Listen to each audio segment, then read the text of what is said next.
On December 5, 1945, 5 US Navy torpedo bombers rose into the sky from Fort Lauderdale for what should have been an ordinary training exercise. The weather was calm, visibility excellent, and the squadron, known as Flight 19, was led by Lieutenant Charles Taylor, a veteran pilot with more than 2,500 hours of flight time.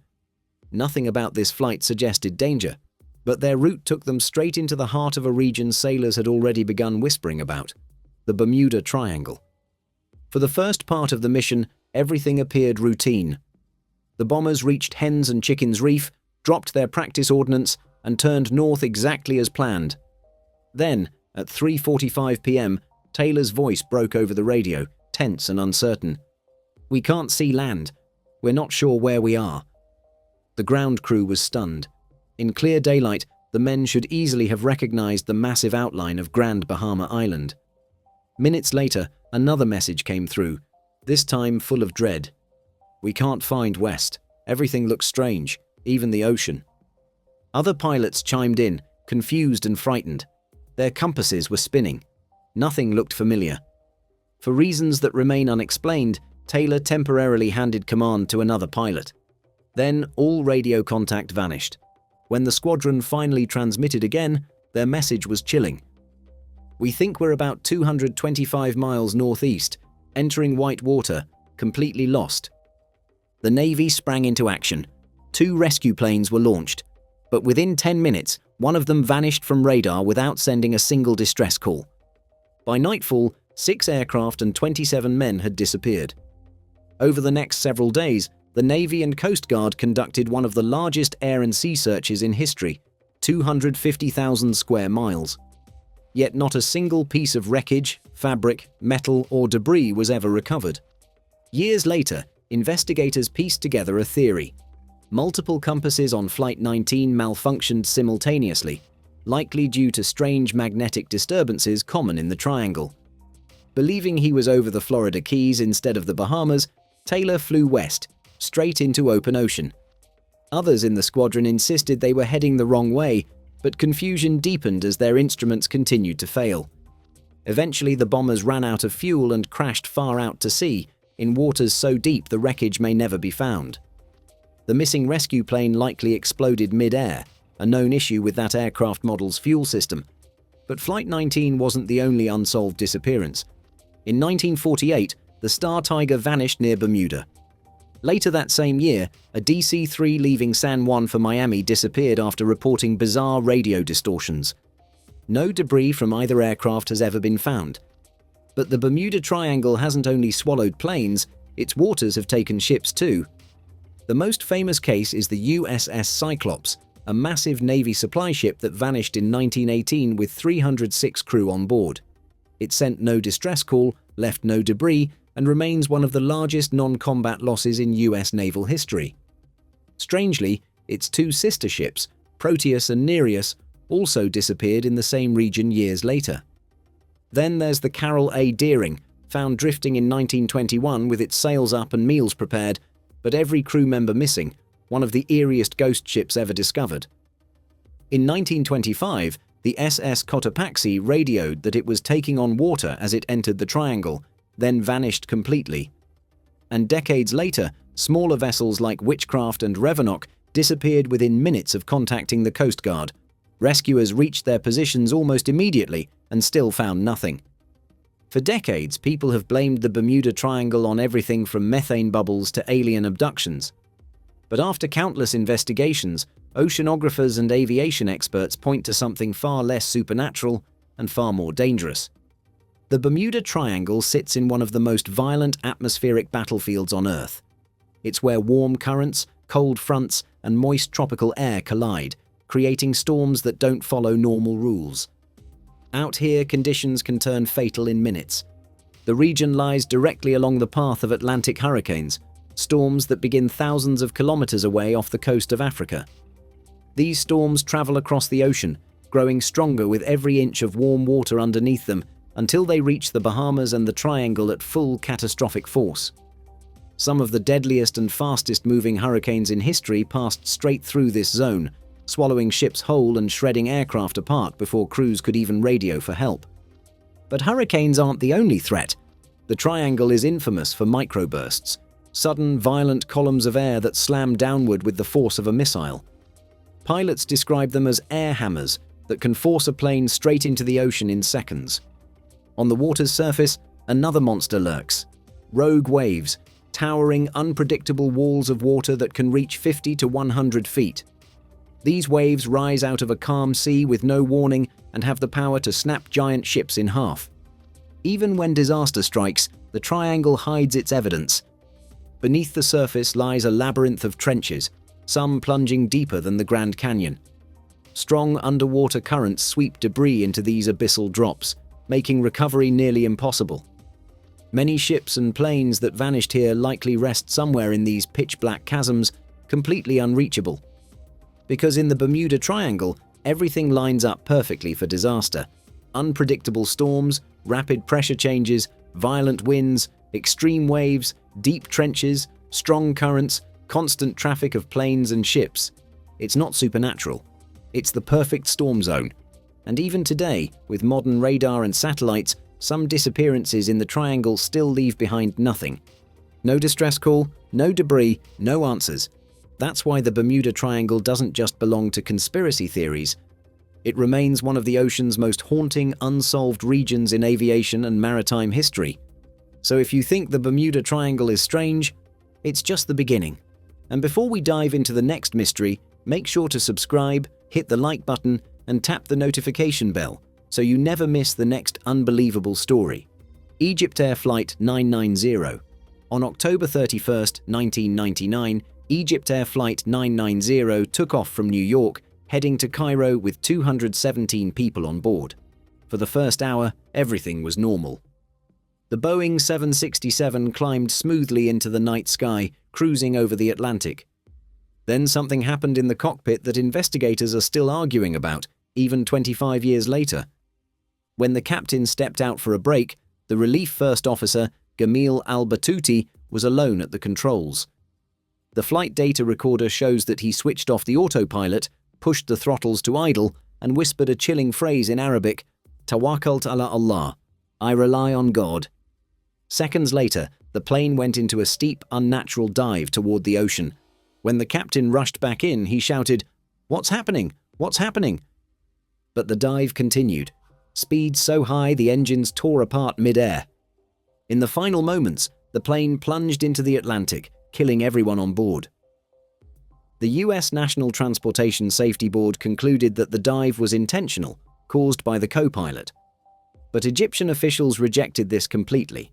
They insisted al-Batouti was trying to recover the aircraft, not crash it, and blamed a sudden mechanical failure. To this day, both nations stand by their own explanations, with no middle ground. The US says the cockpit recordings point to deliberate action. Egypt says there's no proven motive, no logical reason, and no undeniable evidence. And that's what keeps EgyptAir 990 shrouded in mystery. Two governments, two investigations, two completely different stories. And one question that still has no definitive answer. Who was really in control of EgyptAir Flight 990 in its final moments? The plane that landed 37 years later. One of the strangest stories linked to the Bermuda Triangle isn't about ships or storms. It's about a plane that supposedly disappeared, then landed 37 years later. According to the legend, Pan Am Flight 914 took off from New York to Miami on July 2, 1955 with 57 passengers. Somewhere over the Atlantic, the plane vanished from radar. No distress call, no debris. The official search found nothing, and the flight was declared lost.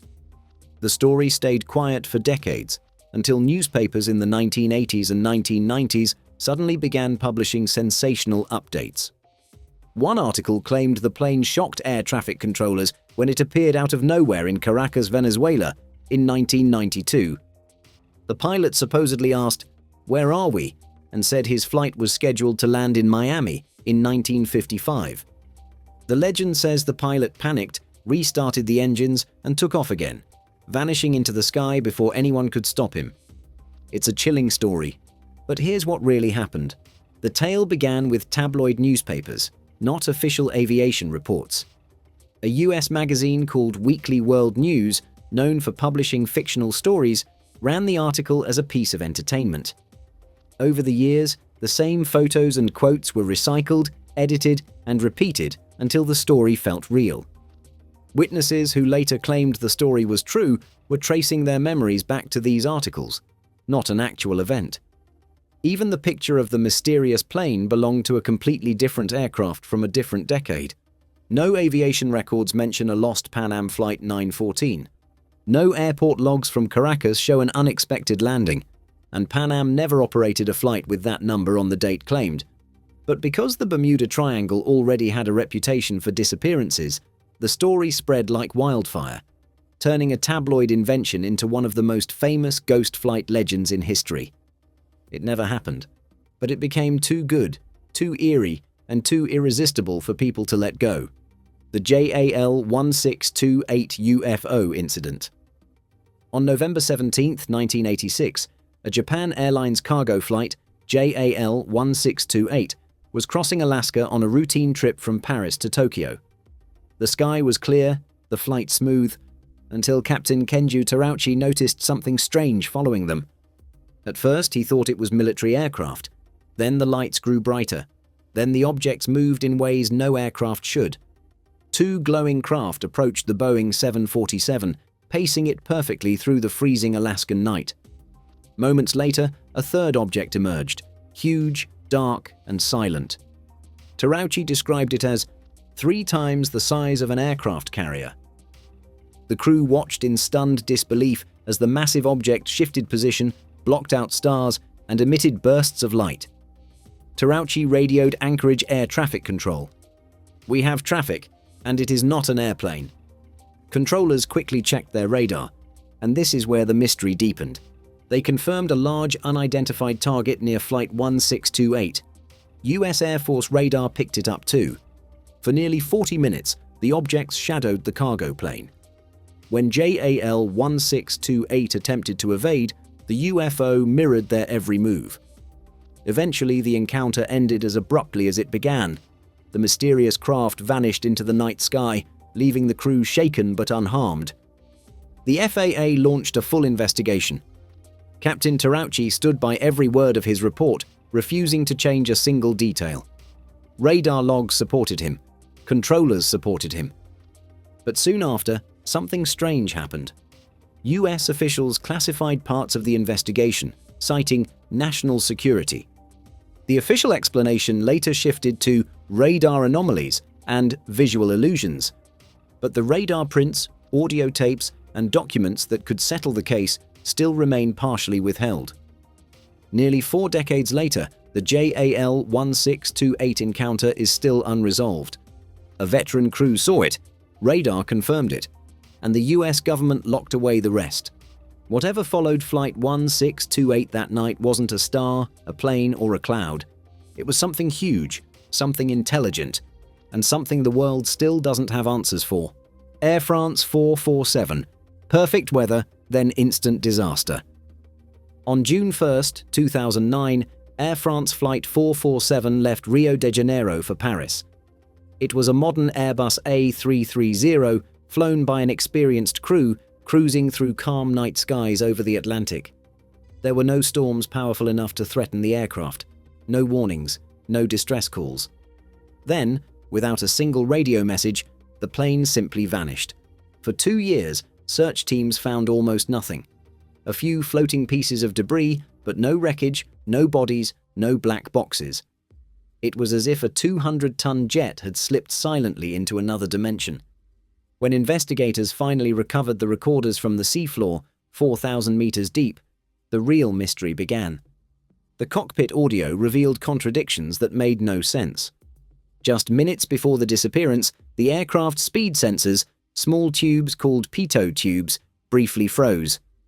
This caused the autopilot to disconnect, forcing the pilots to take manual control. That shouldn't have been a big problem, but what happened next was unexpected. The junior co-pilot, startled by the sudden change, pulled the plane's nose up. This caused the aircraft to climb too steeply, triggering a deadly aerodynamic stall. The jet was still at cruising altitude, 35,000 feet, far too high to recover. What makes it stranger The pilot flying kept pulling up for nearly 4 minutes, even while warning alarms screamed, "Stall! Stall!" repeatedly. At the same time, the other pilot insisted they were descending too fast and needed to climb, completely misreading the situation. The cockpit became a storm of confusion, contradictory commands, and conflicting interpretations of what the instruments were showing. The captain, who had been resting, rushed back in, but by then the jet was plummeting at 10,000 feet per minute. Even he couldn't understand why the controls were being pulled back. In the end, the modern aircraft, in perfect weather, with 3 trained pilots, fell straight into the ocean without ever sending a distress call. The world expected a technical failure, a mechanical malfunction, a storm. Instead, the black box revealed something far more chilling. A modern jet fell from the sky because no one in the cockpit realized it was stalling. Perfect weather, perfect aircraft, experienced crew, instant catastrophe. And the contradictions captured in the final minutes still haunt aviation experts today.